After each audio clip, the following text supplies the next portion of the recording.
Hello aspirants, welcome to unlock GS academy. चलिए start करते हैं मेंस आंसर अप्रोच का 37 सेशन, जिसमें हम यूपीएससी के जीएस के चारों पेपर को आंसर राइटिंग के द्वारा कवर करने का प्रयास करते हैं। हमारे इस प्रयास का बेहतर तरीके से लाभ उठाने के लिए इन क्वेश्चंस को अपने स्तर पर लिखकर कमेंट सेक्शन में पेश कर सकते हैं, जिसका हम आपको इवैल्यूएशन प्रोवाइड कराएंगे। साथ ही साथ इसके हैंड रिटन नोट्स की पीडीएफ आपको हमारे टेलीग्राम चैनल से मिल जाएगी। इस सेशन में हम 4 क्वेश्चन डिस्कस करेंगे, जिसमें से एक क्वेश्चन रहेगा जीएस पेपर 1 के भारतीय समाज खंड से, एक क्वेश्चन हम देखेंगे जीएस पेपर 2 के भारतीय राष्ट्र व्यवस्था खंड से, एक क्वेश्चन हम जीएस पेपर 3 के आंतरिक सुरक्षा खंड से डिस्कस करेंगे। साथ ही साथ एक क्वेश्चन हम चर्चा करेंगे जीएस पेपर 4 के भावनात्मक बुद्धिमत्ता खंड से। तो चलिए स्टार्ट करते हैं आज का इंपॉर्टेंट सेशन। ये क्वेश्चन नंबर 145 है। प्रीवियस 144 क्वेश्चन हम प्रीवियस 36 सेशन में कवर करा चुके हैं, जिसका लिंक आपको डिस्क्रिप्शन में मिल जाएगा। ये जो क्वेश्चन है आपके जीएस पेपर 1 के भारतीय समाज खंड से है, जिसमें आपसे पूछा गया है कि चर्चा कीजिए कि क्या भारत में वैवाहिक बलात्कार को अपराध घोषित कर दिया जाना चाहिए या नहीं। तो इस क्वेश्चन का आंसर आपको 150 शब्दों में देना है, जिसमें आपको मैरिटल रेप के बारे में चर्चा करनी है। तो इस क्वेश्चन को सॉल्व करने की हमारी वही अप्रोच रहेगी। सबसे पहले हम इसके इंट्रोडक्शन से इसकी शुरुआत करेंगे, फिर इसकी संरचना या बॉडी का निर्माण करेंगे, फिर निष्कर्ष के साथ इस क्वेश्चन को एंड करेंगे। अगर हम इस क्वेश्चन के इंट्रोडक्शन के बारे में बात करें तो भारत उन देशों में से एक है जहां शादी के अंतर्गत गैर सहमति से बनाए गए यौन संबंधों को बलात्कार की श्रेणी के अंतर्गत नहीं रखा जाता। इसके अंतर्गत अगर हम बात करें आईपीसी की धारा 375 है, जिसके अंतर्गत एक अपवाद दिया गया है और इसमें वर्णित है कि अगर किसी पुरुष द्वारा अपनी पत्नी के साथ संभोग किया यौन कृत्य बलात्कार नहीं माना जाएगा यदि पत्नी की उम्र 15 वर्ष से अधिक है तो। इसके अलावा एक इंडिपेंडेंट थॉट बात का मामला होता है 2017 में, जिसमें सुप्रीम कोर्ट के द्वारा इसकी जो उम्र जो दी गई है 15 वर्ष, तो उसको बढ़ाकर 18 वर्ष कर दिया जाता है। इसकी स्थिति में अगर हम प्रेजेंट की स्थिति में बात करें तो किसी पुरुष द्वारा अपनी पत्नी के साथ संभोग या यौन कृत्य बलात्कार नहीं माना जाएगा यदि पत्नी की उम्र 18 वर्ष से अधिक है। इसके यानी कि इसमें जो आईपीसी की धारा 375 है वह एक तरीके से मैरिटल रेप को बलात्कार की श्रेणी में नहीं रखती। इसके अलावा अगर हम बात करें कि वैवाहिक बलात्कार को एक अपराध घोषित करने के पक्ष में हमारे सामने कौन कौन से तर्क मौजूद हैं। अगर हम बात करें पहले तर्क की, तो ये समता का अधिकार जो कि आर्टिकल 14 जो सुनिश्चित करता है वह उसका उल्लंघन करता है, क्योंकि ये किसी भी तरीके के उचित वर्गीकरण के बिना एक विवाहिता महिला और एक अविवाहित महिलाओं के बीच में स्वेच्छाचारी रूप से ये एक भेदभाव करता है। इसके अलावा ये एक जीवन एवं व्यक्तिगत स्वतंत्रता के अधिकार को भी उसका उल्लंघन करता है, क्योंकि अगर कोई महिला शादी के समय अपनी सभी यौन गतिविधियों के लिए सहमति देती है तो इसलिए ये उसकी यौन स्वायत्तता और उसकी व्यक्तिगत स्वतंत्रता को वह सीमित करता है, जो कि उसकी जीवन की व्यक्तिगत स्वतंत्रता का उल्लंघन है। साथ ही साथ इसके अंतर्गत ये तर्क भी दिया जाता है कि जो शारीरिक अधिकारों के अगर गंभीर उल्लंघन उसके साथ होता है तो उसको अगर दंडित करने से इनकार किया जाता है तो वह संविधान के अनुच्छेद 21 का उल्लंघन है। इसके बाद अगर हम इसके तीसरे तर्क की बात करें तो ये एक रूढ़िवादी धारणा है, क्योंकि जो आईपीसी की धारा 375 के तहत वैवाहिक बलात्कार से संबंधित उसको जो छूट दी गई है वह नैतिकता के जो विक्टोरियन अवधारणा है उस पर आधारित है। और विक्टोरियन अवधारणा के अंतर्गत ये माना जाता है कि जो महिला है अपने पति की संपत्ति है। इसके अलावा एक अनुभवजन्य साक्ष्य भी देखने को मिलते हैं, जो कि नेशनल जो फैमिली हेल्थ सर्वे होता है उसके जो 5वें के आंकड़े की अगर हम बात करें तो उसमें विवाहित महिलाएं बड़ी संख्या में यौन से हिंसा का सामना करती हैं। साथ ही साथ इसके द्वारा यह माना जाता है कि उन्हें बाहरी लोगों की बजाय अपने घर में ही पतियों से यौन हिंसा का खतरा 17 गुना ज़्यादा होता है। इसके अलावा हमारी कुछ अंतर्राष्ट्रीय बाध्यताएं भी हैं, जिसके अंतर्गत महिलाओं के विरुद्ध सभी प्रकार के जो भेदभाव हैं उसके उन्मूलन से संबंधित कन्वेंशन पर भारत ने हस्ताक्षर किया हुआ है और उससे संबंधित बाध्यता को पालन करने के लिए भारत को इस तरीके के जो अपराध हैं उनको अपराध की श्रेणी में घोषित किया जाना अनिवार्य है। तो ये हमने बात की जो वैवाहिक बलात्कार है उसको अपराध घोषित करने के पीछे तर्कों के बारे में। अब हम बात कर लेते हैं इसके पीछे इसको अपराध घोषित ना किया जाए उसके बारे में, तर्कों के बारे में। सबसे पहले अगर हम बात करें तो इसके पीछे तर्क दिया जाता है कि ये एक विवाह की जो पवित्रता है उसको नष्ट कर देगा, क्योंकि एक विवाह जैसी जो पवित्र संस्था पर वह हस्तक्षेप करेगा। जैसे कि अगर आईपीसी की धारा 498A की बात करें, जिसमें एक घरेलू हिंसा अधिनियम 2005 बनाया गया है, जिसके अंतर्गत महिलाओं की सुरक्षा के संदर्भ में झूठे मामले दर्ज करने के रूप में इसको काफी समय देखा गया है। तो इस तरीके का जो दुरुपयोग है वह इस संबंधी कानून में भी हो सकता है। इसके अलावा इसमें जो सहमति स्थापित करने में भी कठिनाई होगी, क्योंकि जो विभागीय संस्थाएं हैं अन्य कारकों के अतिरिक्त जो मानव यौन व्यवहार को विनियमित करने की आवश्यक प्रकृति से उत्पन्न होता है, और इसलिए इसके साथ यौन संबंध बनाने की वैध उपेक्षा भी इसके अंतर्गत की जाती है। इसके अलावा इसके अतिरिक्त ये एक प्रिवेसी वाला मामला है, क्योंकि एक निजी प्रकृति का होने के कारण इसमें गवाहों का अभाव होगा, जिससे एक जो पति पत्नी जो संबंध है उसको एक लड़ाई के रूप में वह बना देगा। साथ ही इसके लिए एक दुरुपयोग की संभावना भी है, क्योंकि पत्नी द्वारा पति के खिलाफ झूठी शिकायत भी की जा सकती है, जिस तरीके के जो घरेलू हिंसा अधिनियम के मामले में देखी जाती हैं। इसके अलावा जो पारिवारिक जो कानून के विपरीत है, क्योंकि विवाह एक अद्वितीय रिश्ता है जो विभेदक व्यवहार को सही ठहरा सकता है, और बिना किसी कारण के यौन संबंध बनाने से इनकार पारिवारिक कानून के तहत क्रूरता की श्रेणी में उसको शामिल कर सकता है। तो इस तरीके से ये पारिवारिक कानून के ये विपरीत है। साथ ही साथ जो हेल का सिद्धांत है और जो पति संरक्षण का सिद्धांत है, इस सिद्धांत के अनुसार ये माना जाता है कि शादी के बाद पति पत्नी एक व्यक्ति होने की ये घोषणा कर देते हैं। इसके अलावा इस प्रकार की किसी महिला के कानूनी अस्तित्व को उसके पति में शामिल या समेकित इसके अंतर्गत माना जाता है हेल के सिद्धांत के अंतर्गत।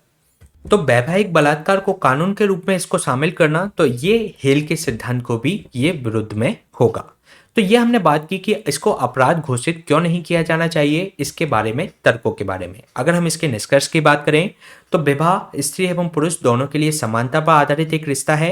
ये तर्क दिया जाता है कि महिलाओं को इनकार करते हुए नहीं कहने का अधिकार पितृत्ववाद में ये व्याप्त है, और ये उन व्यक्तियों की श्रेणियों में उसको रखता है जिसे महत्वहीन समझा जाता है। इसके अलावा अगर हम बात करें, कुछ लोगों का तर्क ये भी है कि आईपीसी के तहत जो अपवाद हैं वे रूढ़िवादी हैं, इसलिए इसे संवैधानिक नैतिकता के अनुरूप बनाया जाना चाहिए। और दिल्ली हाई कोर्ट की अभी एक खंडपीठ के द्वारा भी हाल ही में वैवाहिक बलात्कार को अपराध घोषित करने का एक खंडित निर्णय भी दिया गया है, अतः उसमें अभी सुधार की मांग की जा रही है। और इसके अंतर्गत कोशिश की जानी चाहिए कि उस तरीके का कानून बनाकर संवैधानिक नैतिकता के अनुरूप उसको बनाया जाए। तो ये क्वेश्चन हमने डिस्कस किया जीएस पेपर 1 के भारतीय समाज खंड से। चलिए चलते हैं नेक्स्ट क्वेश्चन पे।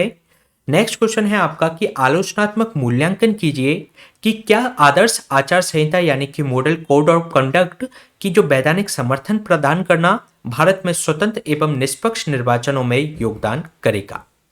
इस क्वेश्चन का आंसर आपको 250 शब्दों में देना है, जिसमें आपको मॉडल कोड ऑफ कंडक्ट है तो उसके पीछे अगर कोई स्टैट्यूटरी प्रोविजंस यानी कि उसमें वैधानिक अधिकार इसके अंतर्गत समर्थन शामिल किया जाना चाहिए, जिससे वह स्वतंत्र एवं निष्पक्ष निर्वाचनों में योगदान करेगा। इसके बारे में आपको तर्क देने हैं। तो इसमें आपको पक्ष में तर्क देने हैं कि उसका वैधानिक समर्थन किया जाना चाहिए, और विपक्ष में तर्क देने हैं, फिर आपको इसके अंतर्गत निष्कर्ष देना है। सबसे पहले अगर हम इसके इंट्रोडक्शन की बात करें तो जो मॉडल कोड ऑफ कंडक्ट है तो वह मानदंडों का एक समूह है, जिसके अंतर्गत इसमें जो निहित सिद्धांतों का पालन करने के लिए राजनीतिक दलों की सहमति से ये विकसित किया गया था, यानी कि इसके पीछे कोई वैधानिक समर्थन अभी मौजूद नहीं है। इसके अलावा ये जो दल संहिता के सिद्धांतों का सामना करने और इनका अक्षरशः सा पालन करने के लिए ये जो राजनीतिक दल हैं वह बाध्य होते हैं। इसके अलावा जो मॉडल कोड ऑफ कंडक्ट है उसका कोई वैधानिक अधिकार नहीं है। इसके कई प्रावधानों के उल्लंघन पर कोई भी दंडात्मक कार्रवाई नहीं की जा सकती। और 2013 में एक संसदीय स्थायी समिति के द्वारा एक कहा गया था कि जो मॉडल कोड ऑफ कंडक्ट है उसको वैधानिक दर्जा देने की सिफारिश इनके द्वारा की गई थी। तो ये चर्चा हमेशा उठती रहती है कि इसको वैधानिक समर्थन दिया जाना चाहिए या नहीं। तो सबसे पहले अगर हम बात कर लेते हैं कि जो मॉडल कोड ऑफ कंडक्ट है उसको वैधानिक दर्जा दिए जाने के पीछे तर्कों के बारे में। सबसे पहले अगर हम बात करें तो वर्तमान में जो चुनाव आयोग है, चुनावों में जो कदाचार रोकने के लिए आर्टिकल 324 के अंतर्गत इसको पूर्ण शक्ति पर प्रयोग करता है। साथ ही साथ अगर हम एमसीसी को अगर वैधानिक आधार दे दिया जाएगा तो चुनाव को इसे लागू करवाने के लिए, चुनाव आयोग को इसको लागू करवाने के लिए वह इसे पूर्ण रूप से सक्षम हो जाएगा। साथ ही साथ दूसरा तर्क इसके अंतर्गत ये दिया जाता है कि जो मॉडल कोड ऑफ कंडक्ट के अंतर्गत कई प्रावधान ऐसे हैं जो विभिन्न कानूनों में भी निहित हैं। जैसे कि अगर हम बात करें, इनमें मतदान की जो गोपनीयता का उल्लंघन, समुदाय के बीच शत्रुता या कोई किसी भी तरीके की घृणा उत्पन्न नहीं की जा सकती, मतदान के 48 घंटे पहले चुनावी सेवाओं पर रोक। साथ ही साथ अतः जब वैधानिक जो प्रावधान है वह अगर इसको एमसीसी को अगर वैधानिक समर्थन दे दिया जाएगा तो वह इन जो प्रावधान दिए गए हैं अन्य कानून के अंतर्गत तो वह उनको भी एक मजबूती देगा। साथ ही अगर हम इसमें बात करें तो जो चुनाव आयोग है मॉडल कोड ऑफ कंडक्ट के उन प्रावधानों को सख्ती से लागू कर सकता है जो संसद द्वारा अधिनियमित अन्य कानूनों से संबंधित है। जैसे कि एक कानून है निर्वाचन प्रतीक आरक्षण और आवंटन आदेश 1968। इसके तहत चुनाव आयोग एक राजनीतिक दल को राष्ट्रीय या राज्य पार्टी का दर्जा दे सकता है या उसकी मान्यता को भी रद्द कर सकता है। लेकिन शर्त इसके अंतर्गत ये शामिल है कि ये जो दल है द्वारा जो मॉडल कोड ऑफ कंडक्ट से संबंधित प्रावधानों का अस्तित्व इसके अंतर्गत ये सिद्ध हो चुका हो। यानी कि आपको किसी पार्टी की मान्यता रद्द करनी है तो उसमें ये सिद्ध होना चाहिए कि उसने मॉडल कोड ऑफ कंडक्ट को इसमें उसने उल्लंघन किया है, तो ये सिद्ध इसके अंतर्गत होना चाहिए, तब इसके अंतर्गत मान्यता रद्द की जाती है। इसके अलावा चुनाव आयोग द्वारा संविधान के अनुच्छेद 324 के जारी रखने के लिए कुछ निर्देश संसद की विधायी शक्ति का अतिक्रमण भी करते हैं। तो जो आर्टिकल 324 के अंतर्गत कुछ निर्देश दिए जाते हैं चुनाव आयोग के द्वारा, तो वह संसद की कुछ विधायी शक्ति है उसका अतिक्रमण करते हुए दिखाई देते हैं। इसलिए इसमें किया जा सकता है कि जो चुनाव आयोग द्वारा जो दिए गए निर्देश हैं वह लोक प्रतिनिधित्व अधिनियम 1951 में उसको शामिल किया जा सकता है, जिससे कि जो संसद की जो विधायी शक्ति है उसके साथ उसका सामंजस्य बिठाया जा सकता है। इसके अलावा अगर हम बात करें जो मॉडल कोड ऑफ कंडक्ट है उसके द्वारा किसी उम्मीदवार के नामांकन को रद्द करने के लिए रिटर्निंग ऑफिसर के निर्णय के विरुद्ध एक तत्काल अपील तंत्र के अभाव होने के कारण एक अगर हवा उसके अंतर्गत तत्काल अपील तंत्र होगा तो उसको तुरंत ही हल कर लिया जाएगा। लेकिन अगर वर्तमान परिप्रेक्ष्य की अगर हम बात करें तो चुनाव परिणाम जैसे ही उसकी घोषणा होती है तो उसके बाद उनके जो निर्णय लिए जाते हैं जो रिटर्निंग ऑफिसर के द्वारा जो मॉडल कोड ऑफ कंडक्ट के उल्लंघन से संबंधित जो निर्णय लिए जाते हैं किसी भी कैंडिडेट के खिलाफ, तो वह तुरंत ही उच्च न्यायालय में उसको चुनौती दे दी जाती है। तो अगर वहीं पर ही अपील तंत्र मौजूद होगा तो उसका तुरंत ही उसका निवारण किया जा सकता है। तो ये हमने बात की कि मॉडल कोड ऑफ कंडक्ट को वैधानिक दर्जा दिए जाने के पीछे तर्कों के बारे में। अब हम बात कर लेते हैं कि इसको वैधानिक दर्जा नहीं दिया जाना चाहिए इसके पक्ष में तर्कों के बारे में। अगर हम बात करें जो चुनाव आयोग है स्वयं ये विचार रख चुका है कि इस संहिता को अगर वैधानिक अधिकार भले ही मिल जाए और अधिक प्रभावी ये बन जाएगा, लेकिन ये चुनाव के बीच में संहिता के कार्यान्वयन को और ज्यादा जटिल बना सकता है। इसलिए इसमें चुनाव आयोग के द्वारा ये तर्क दिया गया है कि चुनाव जो होते हैं वे अपेक्षाकृत कम समय में इसको आयोजित किया जाता है, लगभग 45 दिनों के भीतर एक चुनाव को आयोजित कर दिया जाता है, जबकि जो न्यायिक कार्रवाई है वह आमतौर पर अधिक समय लेती है। तो इसके कारण से ये जो चुनाव प्रणाली है काफी ज्यादा जटिल हो सकती है। इसके अलावा इन मानदंडों को कानूनी संहिताकरण पूरी चुनाव प्रक्रिया को अनावश्यक मुकदमेबाजी में फंसा देगा और इसके लिए उसको सुभेद बना देगा। साथ ही साथ अगर हम बात करें तो इसके अलावा जिस तरीके से जो चुनाव आयोग ने जो मॉडल कोड ऑफ कंडक्ट के उल्लंघन को तत्परता एवं तेजी से प्रबंधित किया है, ये साबित करता है कि ये जो संहिता है समय की कसौटी पर खरी उतरी है।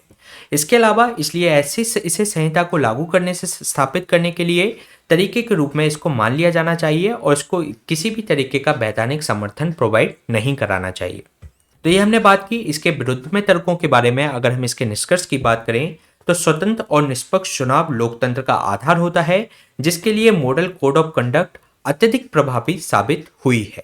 हालांकि इसे वैधानिक अधिकार प्राप्त नहीं है, लेकिन इसे महत्वपूर्ण नैतिक आधारों पर इसको सहायता प्राप्त होती है। और जो मॉडल कोड ऑफ कंडक्ट है वह वैधानिक आधार प्रदान करने में जो व्यवहारिक कठिनाइयों को देखते हुए जो अभी हमारी समकालीन चुनौतियां हैं, जो चुनावी कदाचार, चुनावी उल्लंघन आदि से निपटने के लिए इलेक्शन कमीशन ऑफ इंडिया के द्वारा अधिक मजबूती के साथ उसको और ज़्यादा इलेक्शन कमीशन ऑफ इंडिया को model of code of conduct पे और ज़्यादा उनको अधिकार देते हुए उनको और ज़्यादा सशक्त बनाने की जरूरत है, ना कि इसको वैधानिक अधिकार दिए जाए, क्योंकि इससे हम व्यवहारिक कठिनाइयों में फंस सकते हैं। तो ये क्वेश्चन हमने डिस्कस किया जीएस पेपर 2 के भारतीय राष्ट्र व्यवस्था खंड से। चलिए चलते हैं नेक्स्ट क्वेश्चन पे। नेक्स्ट क्वेश्चन है आपके जीएस पेपर 3 के आंतरिक सुरक्षा खंड से, जिसमें आपसे पूछा गया है कि राष्ट्रीय सुरक्षा हितों के साथ वैध सीमा प्रवाह को संतुलित करने के लिए भारत को एक स्मार्ट सीमा प्रबंधन प्रणाली की आवश्यकता है। इसके बारे में चर्चा कीजिए। साथ ही इस संबंध में सरकार द्वारा प्रारंभ की गई पहलों को भी रेखांकित कीजिए। तो इस क्वेश्चन का आंसर आपको 250 शब्दों में देना है, जिसमें आपको बताना है कि जो राष्ट्रीय सुरक्षा हितों की जो वैध सीमा है, जो बॉर्डर पर जो उसका वैध रूप से उसका प्रभाव संतुलित किया जा सके, इसके लिए हमें एक बॉर्डर स्मार्ट सीमा प्रबंधन प्रणाली यानी कि स्मार्ट बॉर्डर मैनेजमेंट सिस्टम की ज़रूरत है, तो क्या इसके बारे में आपको चर्चा करनी है और इससे संबंध में क्या सरकार के द्वारा पहल की गई है उसके बारे में भी आपको रेखांकन करना है।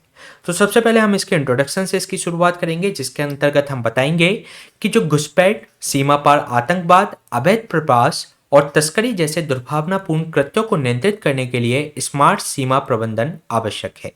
साथ ही साथ ये जो मानव और प्रौद्योगिकी के संतुलित उपयोग के द्वारा जो सीमा पार लोगों एवं वस्तुओं के आवागमन को ये सुविधाजनक बना सकता है। इसके लिए एक नेतृत्वकर्ता, नौकरशाही, सुरक्षा बलों और राष्ट्र की आर्थिक एजेंसियों द्वारा समन्वित एकीकृत दृष्टिकोण अपनाने की आवश्यकता है। तो इस क्वेश्चन को इस तरीके से हम इसके इंट्रोडक्शन से इसकी शुरुआत कर सकते हैं। इसके बाद हम देखेंगे कि भारत में एक स्मार्ट सीमा प्रबंधन प्रणाली की आवश्यकता क्यों है, वह किस तरीके से भारत की बॉर्डर सिक्योरिटी को मजबूत कर सकती है।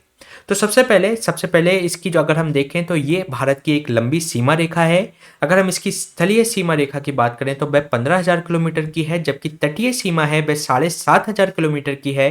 तो ऐसे में इतनी बड़ी लंबी सीमा रेखा होने के कारण इसका जो प्रबंधन है काफ़ी जटिल कार्य हो जाता है।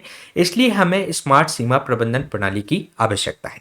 इसके अलावा जो हमारी सीमाएं हैं, अशांत सीमाएं हैं, जैसे कि चीन के साथ हमेशा संघर्ष की स्थिति में, अक्साई चीन के मुद्दे पर, साथ ही साथ नेपाल के संबंध में काला पानी विवाद, पाकिस्तान के साथ में भी हमेशा बॉर्डर डिस्प्यूट्स रहते हैं। तो इसके लिए जो विवाद हैं, स्मार्ट सीमा प्रबंधन की इसके लिए हमें काफ़ी ज़्यादा आवश्यकता है। इसके अलावा भारत के जो बॉर्डर्स हैं वे कठिन एवं विविध भूभाग हैं, जैसे कि जो भारत की सीमाएं हैं उसमें मैदान, पहाड़ियां, मरुस्थल, नदी आदि क्षेत्रों से गुजरती है। इसलिए वहां पर मैनुअल रूप से निगरानी करना काफी कठिन होता है। इसके कारण से हमें स्मार्ट सीमा प्रबंधन प्रणाली की आवश्यकता है।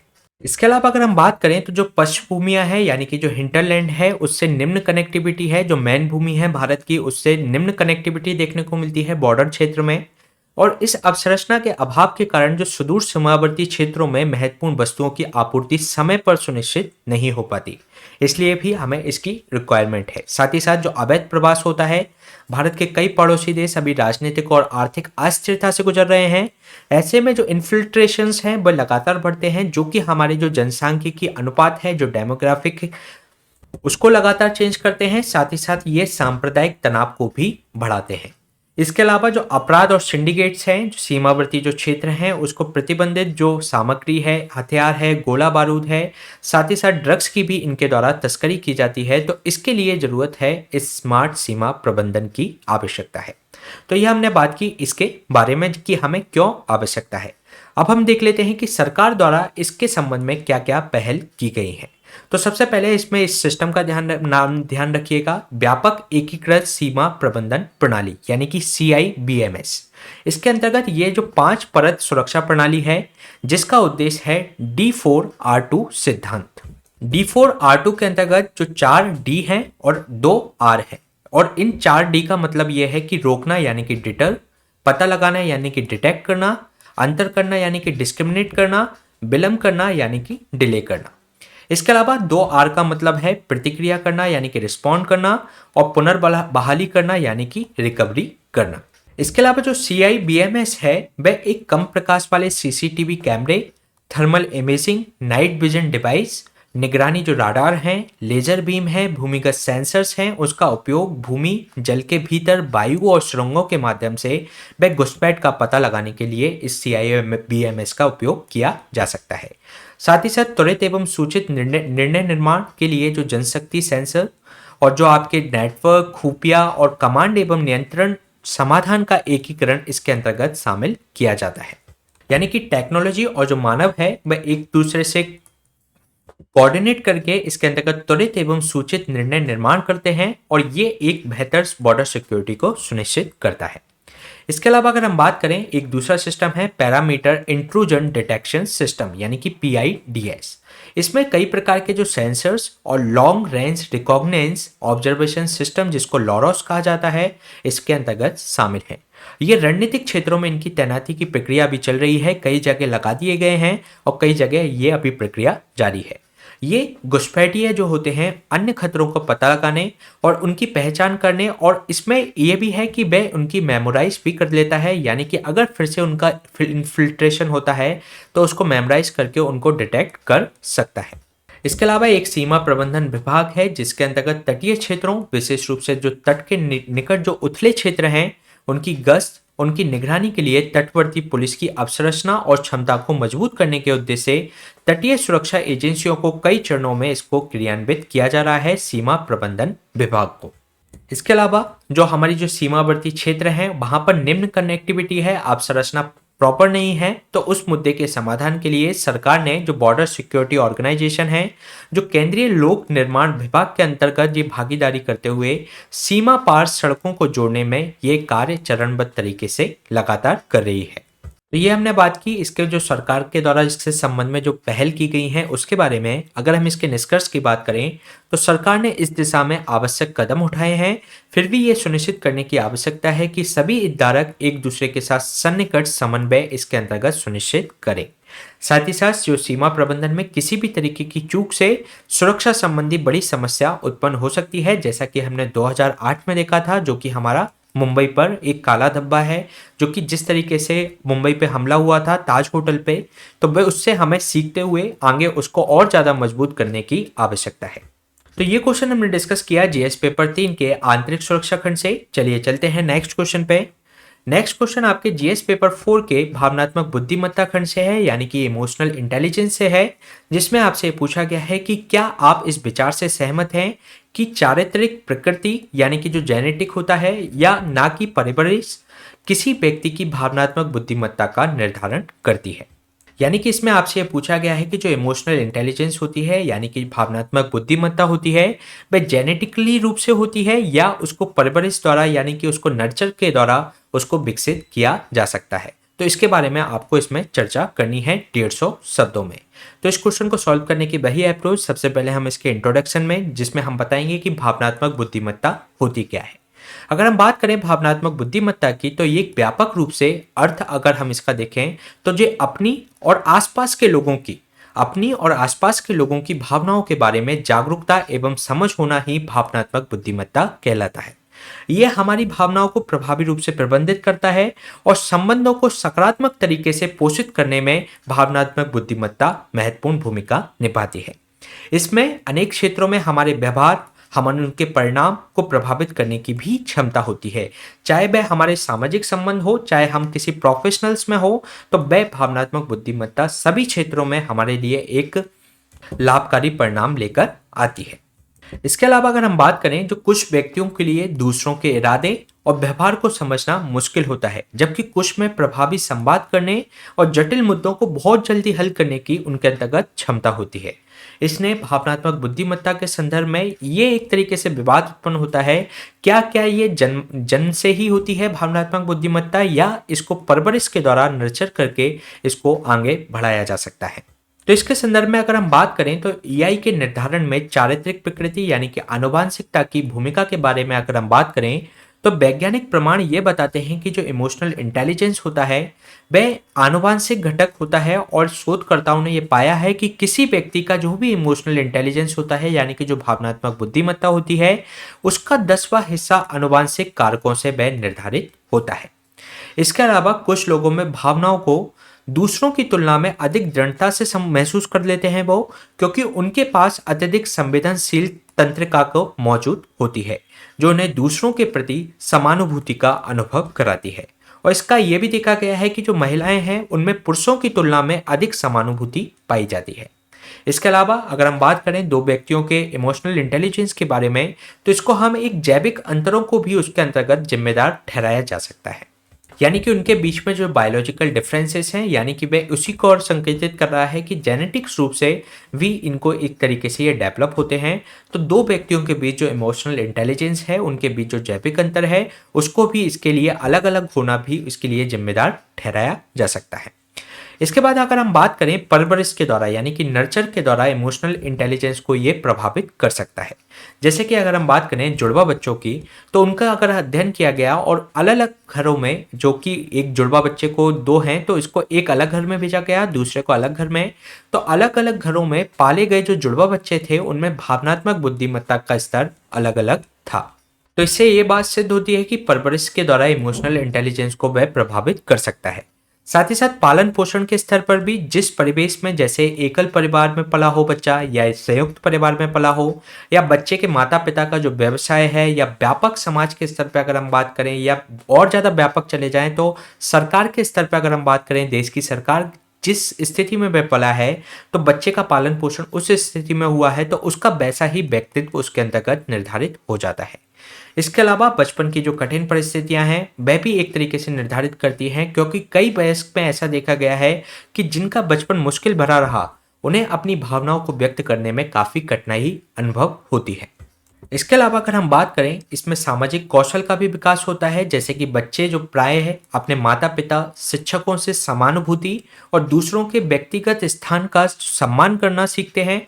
साथ ही साथ माता पिता ही उन्हें दोस्त बनाना एवं चीज़ें अपनी शेयर करना उनको सिखाते हैं। तो इस तरीके से सामाजिक कौशल का विकास करके भी एक तरीके से इमोशनल इंटेलिजेंस को ये प्रभावित करता है। साथ ही साथ लोगों के संसर्ग में आने से, जैसे कि आप इमोशनल इंटेलिजेंस का विकास कर सकते हैं, जैसे कि आपका कोई फील्ड वर्क है या फिल्मों, नाटकों, जो रोल प्ले आप करते हैं, जो नाटक प्ले करते हैं, उसके माध्यम से व्यक्ति को संवेदनशील इसके अंतर्गत बनाया जा सकता है। इसके अलावा फिल्मों और नाटकों का भी इसमें काफ़ी ज़्यादा रोल है। तो ये हमने बात की कि परवरिश के द्वारा भी इमोशनल इंटेलिजेंस यानी कि भावनात्मक बुद्धिमत्ता को वह प्रभावित करती है। इसके बाद अगर हम इसके निष्कर्ष की बात करें, तो जो भावनात्मक बुद्धिमत्ता है उसको आनुवांशिकता यानी कि जो उसकी चारित्रिक प्रकृति है, और जो परिवेश यानी कि उसका जो परिवेश परवरिश की जा रही है यानी कि उसको नर्चर किया जा रहा है, वे दोनों को मिलाकर ये उसका उपउत्पाद है। इसके अलावा जो आनुवंशिकता है एक उसकी सीमा निर्धारित कर देती है, साथ ही साथ जिसके भीतर एक व्यक्ति के जो बौद्धिक विकास को, उसके परिवेश को वह आकार दिया जा सकता है। यानी कि इसके अंतर्गत जो आनुवंशिकता होती है वह उसको निर्धारित कर सकती है कि वह इसकी एक लिमिट डिसाइड कर दी कि इसका जो व्यक्ति है उसकी जो आनुवंशिक जो स्थिति है उसके आधार पर इसमें इतना इमोशनल इंटेलिजेंस विकसित हो सकता है। फिर आसपास का जो परिवेश है वह उसके इमोशनल इंटेलिजेंस को उस लिमिट के आधार पर विकसित करता है। इस प्रकार की जो विविधता के प्रति आपकी जो उच्च संवेदनशीलता के साथ जन उन्मुख विशेषताओं को विकसित करके किसी भी व्यक्ति में भावनात्मक बुद्धिमत्ता का विकास किया जा सकता है। तो ये क्वेश्चन हमने डिस्कस किया जीएस पेपर 4 के नीति शास्त्र खंड से। इसी तरीके के सेशन हम आपके बीच में लाते रहेंगे। आपको इस हैंड रिटन नोट्स की जो पीडीएफ है इस टेलीग्राम चैनल से मिल जाएगी। Please stay tuned and subscribe the unlock GS academy. Thank you.